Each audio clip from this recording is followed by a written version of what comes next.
Well, right now, a bill in the Ohio Statehouse is causing some concern tonight among the LGBTQ plus community. I mean, having schools as a safe space is so important. Not everyone is safe at home. So House Bill 8, also known as the Parents' Bill of Rights, looks to change the way schools interact with parents. Critics, however, say the bill targets LGBTQ plus youth. But those who support it say it's about parents being more involved in their child's education. 10 TV's Tara Jabor joins us live from the State House with both sides of this debate. Tara? Well, Yolanda, those who support this bill say that it's about improving the communication between schools and parents about a student's mental and physical health. But those who are advocates for LGBTQ youth say this bill could be dangerous. I'm going to call this meeting of the Senate Education Committee to order. Will the clerk please call the roll? House Bill 8, also known as the Parents' Bill of Rights, would make changes for all Ohio schools. First, it would make sure that sexuality content is age appropriate and developmentally appropriate. We wanted to make sure that the language in this was correct and, protected parents and schools. The wording of sexuality content concerns some.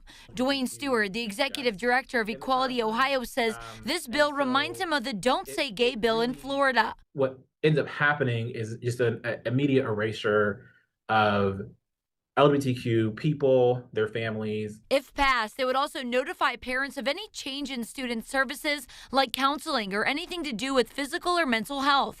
It would also require schools to tell parents if healthcare services are offered at the school. Stewart believes this could be dangerous for LGBTQ youth who confide in school professionals about their sexuality. The teacher would have to inform a parent about a student's sexuality or gender identity, which is forced outing and will be dangerous, very dangerous for LGBTQ youth. The legislation also mentions school staff should encourage students to not withhold anything from their parents. Senator Brenner says the changes made to this bill have been a lot, but necessary. We've had multiple hearings on this to make sure that the process is done right and correctly, and that there's plenty of input on the bill, and I think that's where we are. We're basically ready to go, I believe. It's such a blatant First Amendment violation for both students and teachers.